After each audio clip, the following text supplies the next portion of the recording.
Mixed মিডিয়ায় তোমাদের প্রত্যেককে স্বাগত। আজকে একটা খুবই গুরুত্বপূর্ণ বিষয় রিজার্ভেশন নিয়ে। তোমরা জানো যে সুপ্রিম কোর্টের একটা অর্ডার বেরিয়েছে, যে সেখানে নাকি বলা রয়েছে যে রিজার্ভড ক্যান্ডিডেটরা যদি রিজার্ভেশনের সুবিধা নিয়ে থাকে, সেটা ফিজের ক্ষেত্রেই হোক, এজ রিল্যাক্সেশনের ক্ষেত্রেই হোক, বা নাম্বারের ক্ষেত্রেই হোক, ঠিক আছে, তাহলে তারা জেনারেল ক্যাটাগরিতে যেতে পারবে না। যদিও যদি তারা জেনারেল ক্যাটাগরি কোনো ক্যান্ডিডেটের থেকেও বেশি মার্কস পায়, ঠিক আছে। তো এই বিষয়টা নিয়ে অনেকেই বা অনেক ভাবে ব্যাখ্যা করছে। তো আমি তোমাদের একদম সঠিক কি বলা রয়েছে অর্ডার কপিতে সেটাই তোমাদের দেখিয়ে দিচ্ছি, ঠিক আছে। অযথা যে বিভ্রান্তিকর কিছু কথাবার্তা বলা হচ্ছে এবং ইউটিউবে সেগুলো দেখা যাচ্ছে। তো দেখো, এই বিষয়টা mainly union of India versus Sajib Roy respondent ছিলেন। তো সেটা এই কেজের মূল সূত্রপাত সেটা আমি তোমাদের দেখাচ্ছি। তার আগে অবশ্যই ফার্স্ট টাইম থাকলে সাবস্ক্রাইব করবে এবং অবশ্যই ভিডিওটা শেয়ার করবে, একটু হাইপ করে দেবে। দেখো, আমাদের সুপ্রিম কোর্টের মহামান্য বিচারপতি জয়মাল্য বাগচি ডিভিশন বেঞ্চ থেকে কিন্তু অর্ডারটা পাস হয়েছে।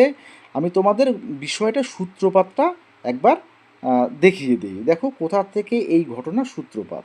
প্রথম কথা, দেখো এই 3 নম্বর পয়েন্টে যে staff selection commission published employment notification for recruitment constable GD in BSF, CRPF, ITBP, SSB, NIA, SSF, in rifleman in Assam rifles, comprising physical test, written examination, medical examination.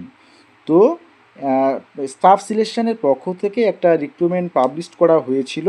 সেখানে কনস্টেবল পদে বিভিন্ন এই যে বিএসএফ, সিআরপিএফ, এখানে constable নিয়োগের ক্ষেত্রে একটা বিজ্ঞপ্তি জারি করেছিল, ঠিক আছে। তো সেখানে as per the employment notification, সেই নোটিফিকেশানের অনুযায়ী সেখানে এজ লিমিট আমরা জানি যে যারা রিজার্ভ ক্যাটাগরিতে বিলং করে তাদের এজ লিমিট কিন্তু একটা এজের রিল্যাক্সেশন থাকে, এবং সেই নোটিফিকেশানে এজ লিমিট ছিল 18 থেকে 23, ঠিক আছে, এই ডেট অনুযায়ী। তো যেহেতু রিজার্ভ ক্যাটাগরি ক্যান্ডিডেটরা এজ রিল্যাক্সেশন পায়, তো সেক্ষেত্রে ওবিসির ক্ষেত্রে, হ্যাঁ ওবিসির ক্ষেত্রে দেখো, ওবিসির ক্ষেত্রে এজ রিল্যাক্সেশন আমরা জানি যে 3 বছর তারা এজ রিল্যাক্সেশন পেয়ে যায়। তো এবারে প্রশ্নটা হচ্ছে, যেসব ক্যান্ডিডেটরা এই যে যাদেরকে নিয়ে এই কেসটা মেন সূত্রপাত, সেই ক্যান্ডিডেটরা তাদের এজ সেই 18 থেকে 23-এর মধ্যে ছিল না, তাদের একটু বেশি ছিল, অর্থাৎ 23-এর বেশি ছিল। তো তারা ওবিসির ক্ষেত্রে যে 3 বছরের এজ রিল্যাক্সেশন সেটা নিয়ে তারা সেই রিক্রুটমেন্ট প্রসেসে পার্টিসিপেট করে, এবং আলটিমেট দেখা যায়, হ্যাঁ, সেই যে যখন ফাইনাল রেজাল্ট ডিক্লেয়ার হয় সেখানে তাদের আনসাকসেসফুল তারা হয়। কারণ ওবিসি ক্যাটাগরিতে যে এই যে যত পোস্ট রয়েছিল বিভিন্ন বিএসএফ বলো বা আদার্স বিষয়গুলোতে, ওবিসি ক্যাটাগরির লাস্ট কাট অফ যেটা ছিল, সেই লাস্ট কাট অফের থেকে এদের নাম্বারটা কম ছিল, ঠিক আছে। সেক্ষেত্রে তারা আনসাকসেসফুল, সেজন্য তারা হয়ে যায়। কিন্তু এখানে একটা খুবই গুরুত্বপূর্ণ বিষয়, হ্যাঁ, এখানে দেখো যে but their marks were higher than the last selected candidate in the unreserved category. কিন্তু তারা যে নম্বরটা পেয়েছিল, সেই নম্বরটা আনরিজার্ভ ক্যাটাগরির যে লাস্ট ক্যান্ডিডেটটা চান্স পেয়েছিল, সুযোগ পেয়েছিল, তার থেকে বেশি ছিল। তো স্বভাবতই তারা সেই বিষয়টা নিয়ে হাইকোর্টে মামলা করে, এবং হাইকোর্ট সে তাদের পক্ষে রায় দিয়ে তাদেরকে সেই আনডিজার্ভ ক্যাটাগরিতে তাদেরকে রিক্রুট করার পারমিশন দেয় বা অর্ডার সাপ্লাই করে, ঠিক আছে। আচ্ছা, এবার প্রশ্ন হচ্ছে এই যে বিষয়টা, তো হাইকোর্ট তো সেটা অর্ডার পাস করেছে। এরপরে যে বিষয়টা হাইকোর্ট সেখানে নানান ধরনের কেজের উল্লেখের কথা বলে এবং ইউনিয়ন অফ ইন্ডিয়া সেটা অপোস্ট করে সেটা আপিল করে। কিন্তু সেই আপিল সেটা যে ওরা বলে যে যারা ওবিসি ক্যান্ডিডেট এস রিল্যাক্সেশন নিয়েছে, তো তারা যেহেতু ওবিসি সংরক্ষণের ক্ষেত্রে তারা সুবিধাটা নিয়েছে, তারা জেনারেল ক্যান্ডিডেটের বা জেনারেল ইউআর ক্যাটাগরিতে তারা আসতে পারবে না, যেহেতু সংরক্ষণের সুবিধা নিয়েছে।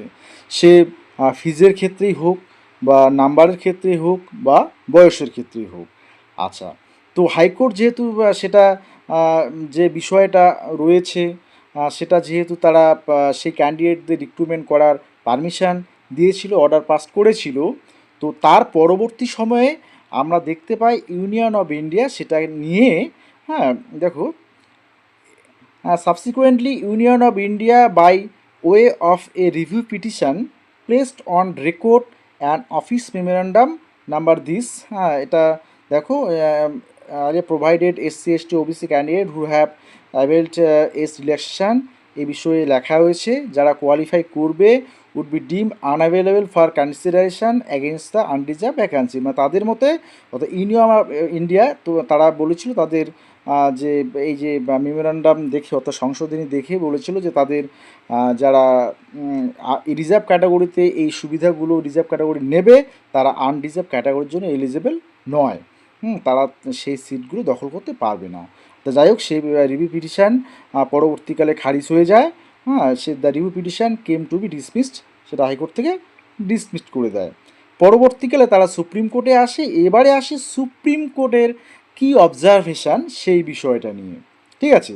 আচ্ছা, সুপ্রিম কোর্টে আমি তোমাদের লাস্টের দিকে যে কনক্লুশন পার্টটা দেখাচ্ছি, এখানে অনেক কিছু যে বিভিন্ন যে কেজের বিষয়গুলো উল্লেখ করা হয়েছে।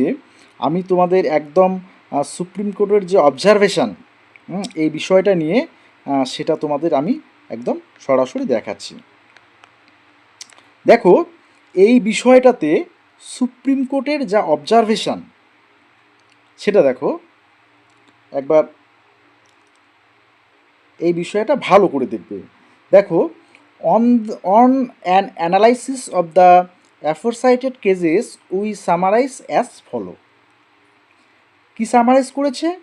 Whether a reserved candidate who had availed relaxation in fees upper age limit to participate in open competition with general candidates may be recruited against undeserved seat would depend on the fact each case, ঠিক আছে। অর্থাৎ যদি তারা সুবিধা নিয়ে থাকে, reserve category কোনো candidate রিজার্ভেশনের সুবিধা নিয়ে থাকে, সেটা ফিজের ক্ষেত্রে হোক, এজের ক্ষেত্রে হোক বা অন্য ক্ষেত্রেই হোক, তারা যদি সুবিধা নিয়ে থাকে সেটা তারা যে আনরিজার্ভ ক্যাটাগরিতে যাবে সেটা ডিপেন্ড করছে, বলছে on the fact of is case. এটা কিন্তু ভেরি করছে বিভিন্ন বিষয়ে। দ্যাট ইজ, দেখো, that is to say in the event there is no embargo in the recruitment rules employment notification, such reserve candidates who have scored higher than the last selected undeserved candidate shall be entitled to migrate and be recruited against undeserved seat। এখানে স্পষ্টতই বলা রয়েছে যদি recruitments রুলে বা নোটিফিকেশানে এমন বলা না থাকে, such reserve candidate who have scored higher than the last selected unreserved candidate shall be entitled to migrate and be recruited against unreserved seat. অর্থাৎ যদি সেখানে কোনো ধরনের এমবার্গো না থাকে, যে সংরক্ষিত বা রিজার্ভ ক্যান্ডিডেটরা জেনারেল ক্যান্ডিডেটের সাথে কম্পিটিশান করতে পারবে না, এরকম কোনো এমবার্গো যদি না থাকে নোটিফিকেশানে, তাহলে এখানে কিন্তু স্পষ্ট বলা রয়েছে যে সংরক্ষিত ক্যাটাগরির ক্যান্ডিডেটরা সেক্ষেত্রে জেনারেল ক্যাটাগরির সিট পাবে বা তারা পেতে পারে যদি তাদের মার্কস কোনো জেনারেল ক্যান্ডিডেটের থেকে বেশি হয়, তাহলে তারা জেনারেল ক্যাটাগরিতে ঢুকে যাবে, ঠিক আছে। আচ্ছা, এখানে বলছে আবার যে however if an embargo if embargo is imposed under relevant recruitment rules, such reserved candidates shall not be permitted to migrate to general category C.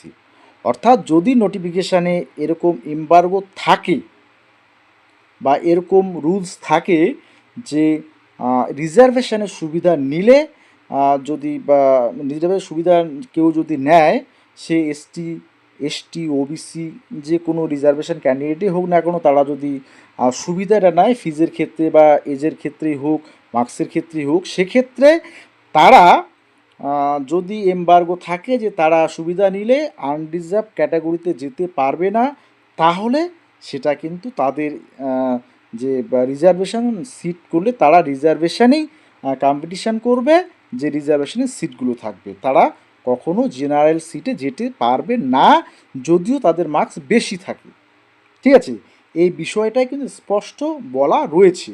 আচ্ছা, এবার এই যে বিষয়টা তো সেটা দেখে নাও একবার, যে এটা 9 সেপ্টেম্বর 2025-এ মহামান্য বিচারপতি সূর্যকান্ত জয়মাল্য বাগচি ডিভিশন বেঞ্চ থেকেই এই যে অর্ডারটা পাবলিশড হয়েছে। তো আলটিমেট কি দাঁড়ালো, যে যদি কোনো নোটিফিকেশানে এমবার্গো না থাকে, তাহলে রিজার্ভ ক্যাটাগরির ক্যান্ডিডেটরা আনরিজার্ভ ক্যাটাগরিতে যেতে কোনো অসুবিধা নেই, আর যদি এমবার্গো থাকে তাহলে তারা যেতে পারবে না। তো এই বিষয়টা অনেকেই অনেকভাবে বলছে যে ক্যাটাগরির বা সংরক্ষিত প্রার্থীরা সেই জেনারেল ক্যান্ডিডেটের সাথে কম্পিটিশানে যেতে পারবে না। তো এটা কিন্তু একেবারেই ভুল।